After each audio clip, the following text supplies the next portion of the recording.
माननीय सदस्य श्री जयराम कुमार महतो जी। धन्यवाद अध्यक्ष महोदय।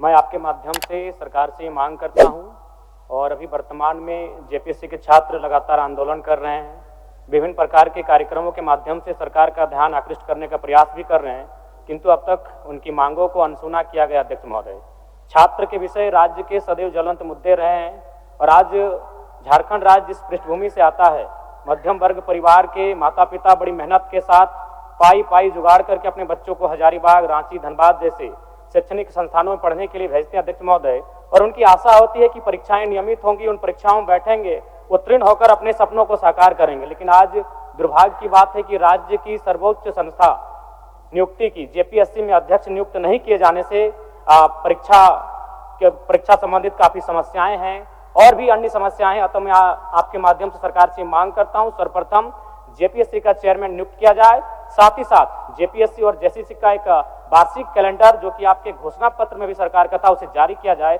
ताकि छात्र अपने भविष्य और परीक्षाओं को लेकर एक पॉजिटिव हो सके। धन्यवाद अध्यक्ष महोदय। तो सरकार द्वारा 80 उत्कृष्ट विद्यालयों का उद्घाटन किया गया है। क्या यह बात सही है कि 2017 में कंप्यूटर आधारित शिक्षा प्रदान करने के लिए स्मार्ट क्लासरूम योजना आरंभ की गई है? माननीय मंत्री जी कौन जवाब देंगे? जी बैठिए, जयराम जी बैठिए, दे रहे हैं। अध्यक्ष महोदय,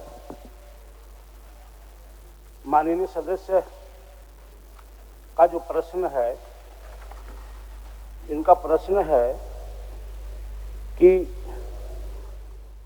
2 मई 2023 को सरकार द्वारा 80 उत्कृष्ट विद्यालयों का उद्घाटन किया गया है। अध्यक्ष महोदय, ये राज्य सरकार द्वारा नीतिगत निर्णय लेते हुए विभागीय संकल्प संख्या 22 से 15 दिनांक 29/10/2020 के आलोक में राज्य सरकार अंतर्गत कुल 80 उत्कृष्ट विद्यालय जिला स्तर पर संचालित किया गया है। माननीय सदस्य जो प्रश्न है कि 2023 में उत्कृष्ट है,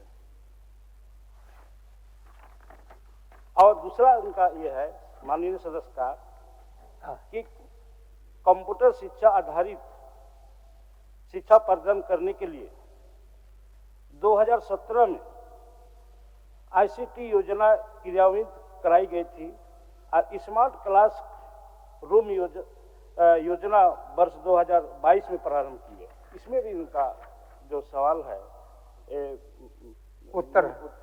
और कुछ पूरक प्रश्न जयराम जी? अध्यक्ष महोदय, मैं पूरक सप्लीमेंट्री क्वेश्चन है आपका? नहीं महोदय, मैं जानना चाहता हूं कि जो लैब टेक्नीशियन की बहाली होती है एजेंसियों के माध्यम से, उनमें कई शिकायतें हमें मिली हैं जहां कार्य करने के बाद उन्हें हटा दिया जा रहा है। अध्यक्ष महोदय, दूसरी बात अध्यक्ष महोदय, मैं जानना चाहता हूं कि डुमरी विधानसभा में एक भी ऐसे विद्यालय का हमें उदाहरण दे मंत्री महोदय, जिसकी हम निगरानी खुद का निरीक्षण करना चाहेंगे, और हम जो मंत्री महोदय कागज में लिख के दे रहे हैं धरातल पर वो है कि नहीं, हम स्वयं देखना चाहेंगे। डुमरी विधानसभा के आपको विद्यालय का उदाहरण देखना चाहेंगे। आपका कागज की मांग है ना? जी, हमारा डुमरी विधानसभा का। जी, माननीय लिखकर तो ये दे रहे हैं, लेकिन हम धरातल पर जाकर स्वयं देखना चाहते हैं अध्यक्ष महोदय कि वास्तव में ये धरातल पर है कि नहीं है। ठीक, मैं मांग करता हूं मंत्री महोदय से। उनका दो ही डिमांड है। डुमरी विधानसभा की बात जी जी, उन्होंने मांग रहे हैं कागज दिलवा। मैं डुमरी विधानसभा क्षेत्र की जो है मैं उसको उपलब्ध करा दूंगा। ठीक ठीक ठीक है जयराम जी, धन्यवाद। तारांकित।